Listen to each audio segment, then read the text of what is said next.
Sidang dugaan tindak pidana penggelapan mobil Mitsubishi Pajero Sport bernopol B1947 SCU yang menjerat Ketua HIPMI Kindo Nganjuk yang juga sebagai pengusaha tambang asal Malang, Bagus Setio Nugroho, kembali dilanjutkan di Pengadilan Negeri Nganjuk.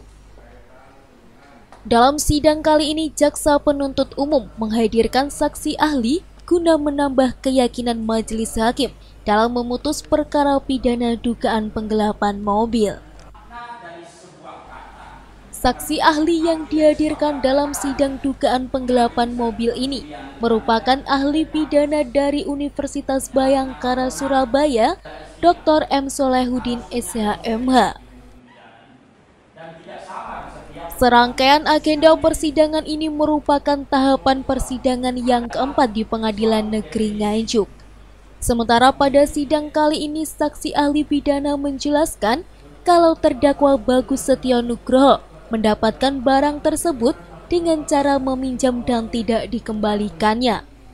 Maka dia masuk dalam penggelapan sebagaimana yang diatur dalam pasal 372 KUHP, yakni perbuatan mengambil barang milik orang lain sebagian atau seluruhnya, di mana penguasaan atas barang itu sudah ada pada pelaku, tapi penguasaan itu terjadi secara sah. Saya dipanggil untuk memberikan keterangan ahli karena saya waktu proses penyidikan perkara ini sudah di BAP pada waktu proses penyidikan. Terus terkait dengan hasil sidang tadi, Pak, untuk terkait dengan pertanyaan-pertanyaan bedanya dari pidana dan juga perdata tadi, Pak. Ya, saya menerangkan sesuai dengan pada waktu saya di BAP. Jawaban-jawaban saya dari dalam konteks perkara ini hanya menjelaskan apa sih unsur-unsur delik inti atau bestandil delik di dalam pasal 378 tindak pidana penipuan dengan pasal 372 penggelapan. Itu sebenarnya kan sudah tegas ya, ada benang merah. Oh, kalau ini masuk pada tindak pidana penipuan, kalau ini masuk pada wan prestasi atau ingkar janji. Ya. Itu sudah tegas, kalau ingkar janji masuk pada perdata, kalau tindak pidana penipuan masuk pada wilayah pidana. Perbedaannya dalam ilmu hukum pidana itu sudah tegas. Kalau tindak pidana penipuan itu perbuatannya mengandung kepalsuan itu sebelum terjadinya transaksi atau kesepakatan. Tapi kalau ingkar janji, wan prestasi, perbuatannya mengandung kepalsuan itu terjadi setelah adanya transaksi atau kesepakatan. Jadi dengan kata lain, perbuatan kepalsuan itu sudah harus ada ketika orang itu belum transaksi. Misalnya tipu muslihat, rangkaian kata bohong, itu sudah ada sebelum melakukan transaksi pada orang, sebelum melakukan kesepakatan, itu sudah ada kepalsuan-kepalsuan. Itu tindak pidana penipuan. Tapi kalau kepalsuan itu terjadi setelah kesepakatan, itu masuk wilayah keperdataan yang disebut wan prestasi. Artinya ingkar janji.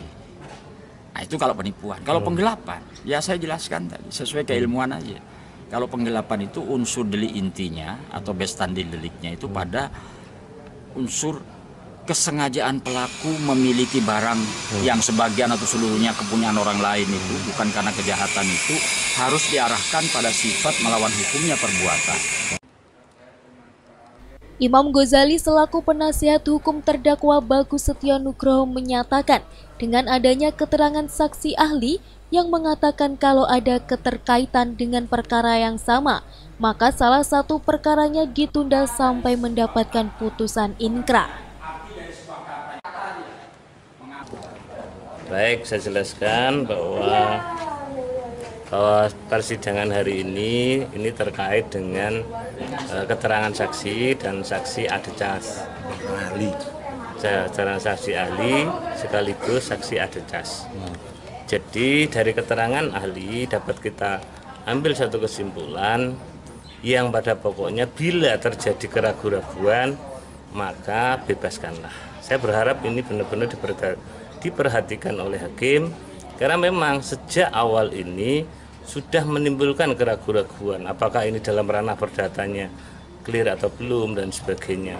Apakah peristiwa di dalam hukum perdata itu peristiwa tukar menukar atau jual beli pinjam meminjamnya clear, sehingga menurut saya keterangan ahli sangat relevan untuk dijadikan rujukan untuk membebaskan terdakwa karena memiliki sengketa keperdataan.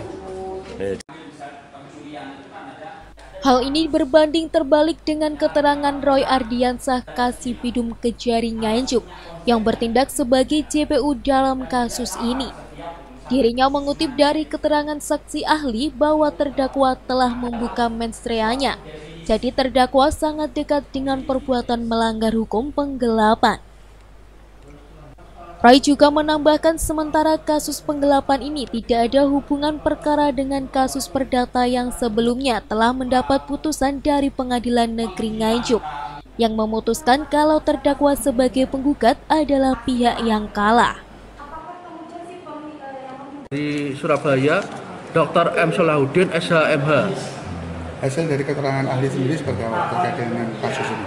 Ya, kalau tadi berdasarkan keterangan ahli tadi ya, menurut kami jaksa penuntut umum itu keterangan ahli sangat mendukung proses pembuktian yang kita ajukan pada hari ini.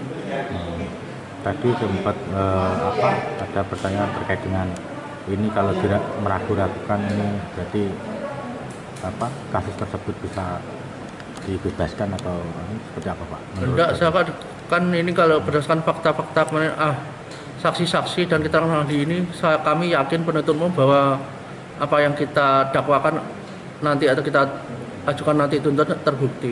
Bukti Pak ya. Untuk terkait dengan selain tim ahli pidana ini dari